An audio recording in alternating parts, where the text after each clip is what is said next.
দেখিছে পোৱালিকেইটাই পূৰা গাখীৰ খাই আছে। ইয়াৰ গাহৰি পোৱালি বিক্ৰী কৰা যাব। আপোনালোকে লাগিলে মোক যোগাযোগ কৰিব পাৰিব। এয়া গাহৰি মালিক। নমস্কাৰ দাদা। নমস্কাৰ। আপোনালোকে এনে কি খুৱাই আছে বৰ্তমান? বৰ্তমান এতিয়া মাকক ডিউচৰ দানা দি আছোঁ, লেক্টেশ্যন ফিড বুলি কয়। অঁ, আৰু গোটেইকেইটা ডিউচে দিয়া হয়। অঁ, পোৱালি এতিয়ালৈকে দানা দিয়া হোৱা নাই। পোৱালি আৰু 10 দিনমান পিছত দানা চেলেকিব আৰু এতিয়াতো 15 দিনমান হৈছে ঘৰত। তাৰপিছত পোৱালিবোৰ নিজে খোৱা হ'ব। তাৰপিছত আৰু নেক্সট 15 দিন পিছত বেচিব পৰা হৈ যাব। 15 দিন লাগিব ন? নাই, 15 দিন হ'লে দানা খাব লাগিব। আৰু ধৰি লওক 20 আৰু 1 মাহ 20 দিন ভিতৰত ৰেডি হৈ যাব গোটেইকেইটা। টোটেল আপুনি কিমান দিনত বিক্ৰী কৰে মানে? 45 দিন। 45 দিনত বিক্ৰী কৰে ন? আৰু সিহঁতৰ চব আপুনি চব ঠিক ঠাক কৰি দিব? চব বেজি চেজি ভেকচিনেশ্যন চব কৰা আছে। যোনটো নেকি বেমাৰ সেইবিলাক মৰি আছে, জ্বৰ হয়। তেনেকুৱা CSF বেমাৰ এটা আছে, তাৰো ভেকচিনেশ্যন কৰি দিওঁ। গতিকে ভাল ৰিজাল্টটো তুমি গম পোৱা, তুমিতো মোৰ পৰা নিচাই 3-4 মাহ কেনেকৈ ৰিজাল্ট পাইছে। যোৱাবাৰ নিছিলোঁ, সেইকাৰণে আকৌ এবাৰ আহিলোঁ। পোৱালি মই কেইটামান বুকিং কৰিম।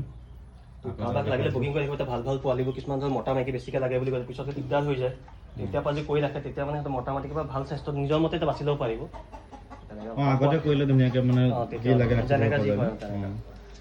আৰু পোৱালি যথেষ্ট আছে, এৰাউণ্ড 45টামান পোৱালি আছে, যাক যেনেকৈ লাগে এই কোৱালিটি চাব পাৰে।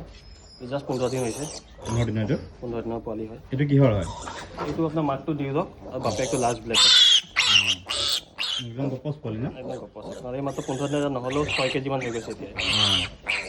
ধুনীয়া আছে, পোৱালিটো ভাল আছে। এইজনী মাকজনী সিহঁতৰ চেহেৰা ধুনীয়া আছে। আৰু লগৰে পোৱালি আছে। ইয়াতে আছে আপোনাৰ 11টা পোৱালি আছে। 11টা পোৱালি ন? চবৰে তাত 10টা 11টা। মোৰ ব্ৰিডটো ভাল, চবে 10টা 11টা 12টাকৈ পোৱালি দিয়ে। কোনোবা যদি ভাবে পোৱালি এটা নিবৰ কাৰণে যথেষ্ট ভাল ভাল পোৱালি দিয়ে। চবতে দেখাব পাৰে আপোনালোকে।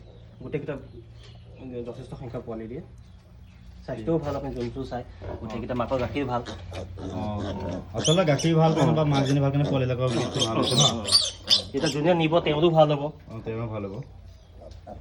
আৰু আকৌ আপুনি পিছতো চাই দিয়ে ন? আপুনি পোৱালিবিলাক নিয়াৰ পিছত তুমিতো গম পোৱাই, যোনে নিয়া আপুনি চাই দিব। চাই দিম মই পিছত কেনেকৈ কি চিকিৎসা, কি বেজি দিব লাগে, কেতিয়া কি পেল দবাই দিব লাগে যোগাযোগ কৰি ৰাখে মানে? মই পূৰা কণ্টেক্টত থাকোঁ।